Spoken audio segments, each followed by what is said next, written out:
We are recording. We are recording. Are we recording? No, we're not. Recording. Are we? Oh, geez, we're recording already. Well, we just got done our last round of sim golf, but we got to go back and talk about some shit before that. Yeah. So we just finished our week 10 round today. Yeah, after you got back from Mexico, where'd you play?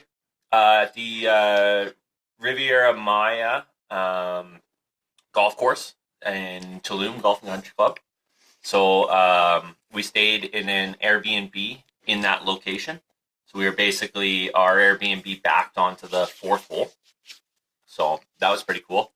We ended up playing one day there. So it's like 200 and let's say like $220 or $230 American usually to play, and then like another 100 or $120 to rent your QI10 TaylorMades. And so basically, my business partner who's down there knows a bunch of people there, and we know one of the guys that's a member. So he had 2 sets of clubs that he could lend us, and then because he booked the tee time and we golfed with him, we got to golf for $45 American, which worked out to be $75 Canadian. Nice. And he brought us bags of balls because he just goes and finds balls all the time. And there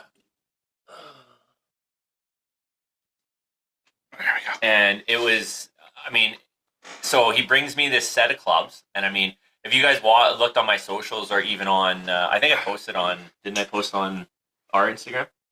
I think I did. Didn't I? Posted what? I think I posted photos of your setup? The setup I was rocking. So it was an old school setup. So like old school, right? Like completely different than what I was using. It had Callaway Big Bertha irons. Nice. It had, let me pull up a photo here so I can be accurate on telling you what the heck was old school putter? Yeah, like an old school putter. And you were telling me on the way down to the sim today, there was a 4-iron in the bag? Yeah, 4-iron in the bag, a couple TaylorMade RBZ hybrids. There was like a number 10 wedge, which was your pitching wedge, sand wedge, another sand wedge, some old Cobra drivers and woods. Like totally different than what I'm used to, obviously, right? But at that point, I just wanted to play the course and experience it. So beautiful little course. We ended up it was a busy day out there, and they ended up sending us out on the, what time did we go out? 11:40, and we ended up starting on the back, and they said the back's easier. Well, I played the back worse than I played the front because I usually heat up as I'm coming around the back. So they're going to be having that golf course is the home of the Tulum Championship on the Corn Ferry Tour. So they're having that in, I think, the end of April, early May. So they got to get that into shape. It's not in as good a shape as it's going to be by the time that hits around. There's a couple, like the holes are there's water or trees like on each side of every fairway, right? And like they said, when the Tulum Championship comes through, they groom that so good that everything rolls. Okay. Like unless you're right down the middle, you're rolling off the fairway to the left or right? So they're cruising through there. So we played around. It was really good. We had tons of fun. It was fucking hot, like hella hot because of the humidity. It beat some balls on the driving range beforehand, went out on the greens. Honestly, the greens weren't as fast as I thought they were going to be. Like, straight up, I thought they would be faster. Like, our home greens are faster than those greens. So they're going to be double rolled and pristine. They'll be way faster. They'll be way faster when the Corn Ferry rolls through there. Yeah, so we were having breakfast every day at the Golf and Country Club. So, cheap-ass breakfast every day. We drive over and just eat and watch everybody as they're getting ready to take off into their rounds and whatever. And, with the old clubs, there was a 4-iron in there that basically is equivalent to what my 6-iron is in my setup. So I was rocking that club and just pounding that thing out there like 220. Because you're 6-iron a lot off the tee, so. Yeah, and I couldn't hit the driver that was in my bag, so I was like, I'm not even going to try it. I'm just going to roll with the long irons. And, it was, the putter was different, and then the wedges I had no touch with. So it was an interesting round. I ended up shooting a 94, which is a plus 22. And overall, I mean, I really didn't care about the score because it was more about the experience, yeah, which was super cool. And then I picked up a couple things in the pro shop, and I picked up a hat, and I got a Tulum Championship flag, and then I got a PGA of America golf bag tag for my bag, which is sick. And then I picked up a couple ball markers and brought you back one, and a golf ball, and and just a couple things that people that actually golf would appreciate. Like even my wife's coworker there, she golfs a lot, so I brought her back a golf marker or a ball marker, and she was ecstatic, like something she could use, right? So she was pretty excited. Again, me and when I had Sean Lavoie on last episode, president of PGA of Alberta, when we weren't on after, we were chatting for a bit, and we were talking about that experiences in golf. And again, this is an experience for you playing on a PGA style course. The first time I've ever played out of like Canada, like last year I played in Las Vegas, which was the first time I ever played out of Canada. Yep. And then this year it's like I'm not in Canada or the United States. I'm playing in Mexico, which was super cool. And experiences. I'll never forget. So we finish our round. We come in. It's super hot. The guys at the front bring you soaked frozen towels to put on your neck and fruit popsicles. Wow. Of your choice as you're getting out of your cart and getting your stuff out of there and whatever. And they're like, hey, how many towels do you want? Have a popsicle, do your thing. It was just so cool, right? And they have an executive course there, which is just 9 holes, which I didn't see much of. But overall, the layout there is really cool. I mean, there's a couple ponds with some crocodiles supposedly in there. I didn't see any, not on that area. But, super cool layout. And like some of those holes, like from the Blacks where they play, we were looking at some of them. There's like a 265-yard par 3 back into the wind on their signature hole, water to the right, shit. and like they're wording across on the right of the green, and it's like usually it's into the wind, and I'm like, oh my god, that's gonna be a tough hole. So how the hell do you play that, driver? Right? I mean, I'm gonna want to watch a little bit when that comes up to just see how those guys do. I mean, they're gonna tear that course apart probably, but. And then there was a couple, hole 17? Yeah, I think hole 17 has a cenote right off the left side of the green. Oh, wow. So, I mean, like, if you're left of the green, everything slopes into the cenote and your ball's gone. So, it was super cool, man. Like, one of the craziest, best experiences I've had, not even just golf-wise, but, like, in my life traveling. That was the first time I've ever been to Mexico, so my wife and I spent 7 days down there.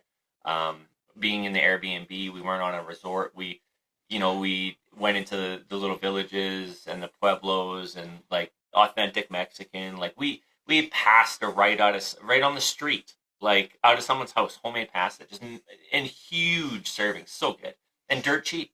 And then we attended a carnival in one of the towns. We were like all these we're gringos just walking through there, and they're just like, oh yeah, hey, just talking gringos.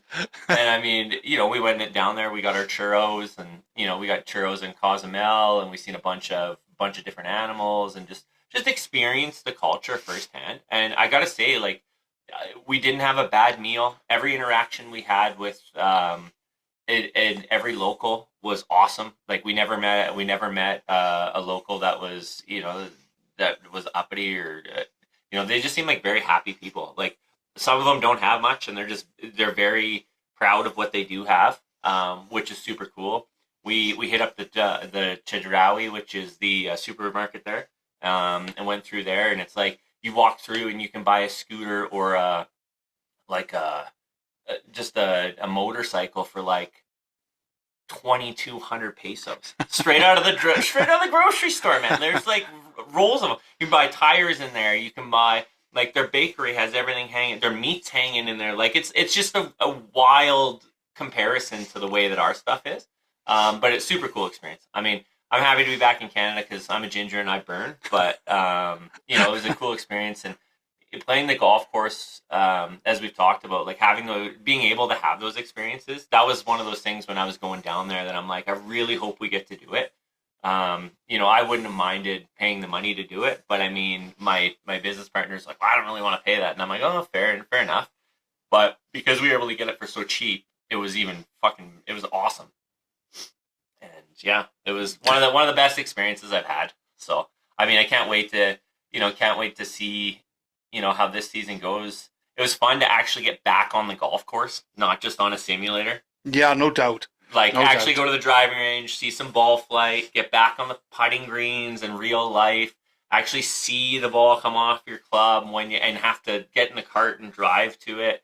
It just reminds you of all the things that were fun, right? And I mean, I walked a bunch when my business partner there was driving, and he's like, "You're not jumping in." I'm like, "No, man, I want to enjoy this. Yeah. Like, I want to walk a little bit, and it's not like we're in a rush. I want to enjoy it." So it was awesome. It was a super cool experience, and I mean, it's just one that I can check off and put on the list. And one day I'd like to go back there with my clubs and give it a go with them. No doubt, right? See how I stack up and play, and just those are the things that when you go to other countries, if you have the opportunity, you got to try and take advantage of that stuff.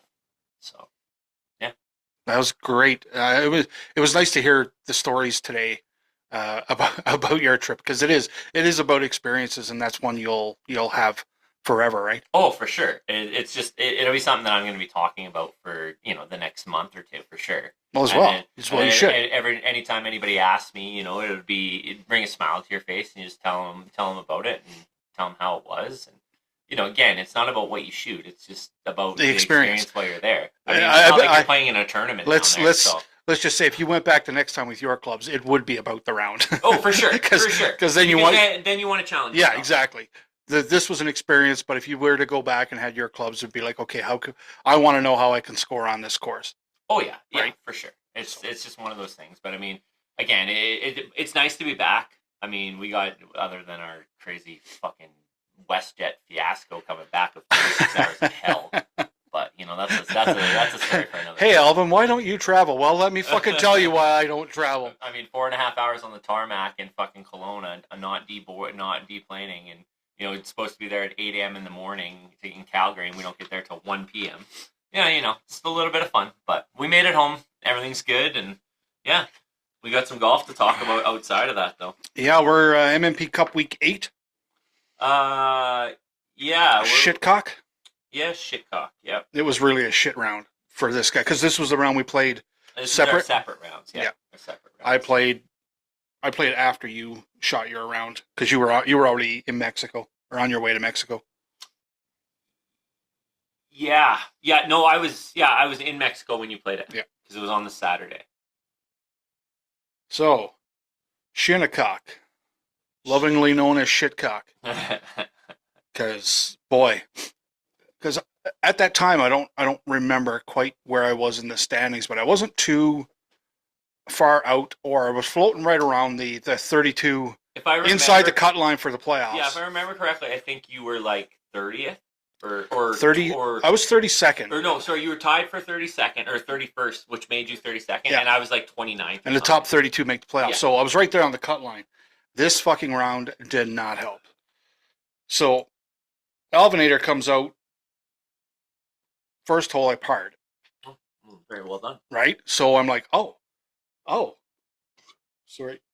Par. It was fairway green 2 putt off. Sweet. Then the shit show starts. Hole number 2, par 3, double bogey. Hole number 4, par 4, bogey. Hole number 4, par 4, bogey. Hole number 5, par 5, bogey. Hole number 6, I got back to at least a par. Nice. Hole number 7, par 3, double bogey. Hole number 8, par 4, bogey. Hole number 9, par 4, quad. Now, I got into the trees on the left on that hole, and it took me 3 to get out. And then I just butchered the rest of it. That was a tough front 9. 35 out. Or sorry, 47 out. 12 over on the front.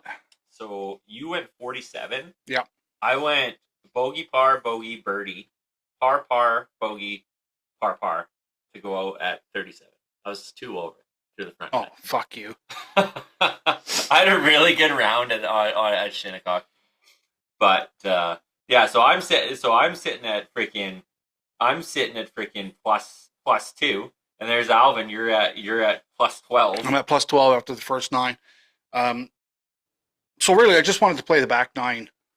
You know, if I could play the back 9 at 5 or 6 over, get out of there at, playing bogey golf. I know it's not going to help, but, it just, like I said to you today, like every stroke you save now is a stroke that helps you in the standings, right? Every stroke that you save. So make the turn to the back 9. Number 10, par 4, double bogey. Number 11, par 3, double bogey. Number 12, par 4, double bogey. Ooh. So I start the back double, double, double. So I am fuming at this point. I'm ready to eat my bag of clubs. That was me today. 13 was a par 4, bogeyed that. Number 14, par 4, double bogeyed that. I'm like, Jesus Christ. Like, I couldn't get off this, like, nothing was working. Yep. Right? Yep. Like, you know as well as I do. Mm-hmm. 15, 16 was a par 4, par 5. I managed to par both of those. But at this point, like, you're so far gone, you need birdies, right? You don't. Yep. Pars aren't really going to help. 17 was a par 3, double bogeyed that. I put one in the water. That was just right. And number 18 was a par 4, and I double bogeyed that. So I got out of the back at a 48. So 40, 47, 48 for a 95, and I'm sitting with a plus 7 handicap in the league. So, jeez, that's a rough back. That. So for me, I went par bogey, par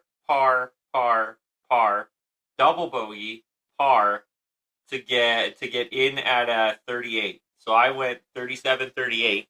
So I beat you by 10 strokes on both sides. Yeah. And finished at plus 570. Yeah.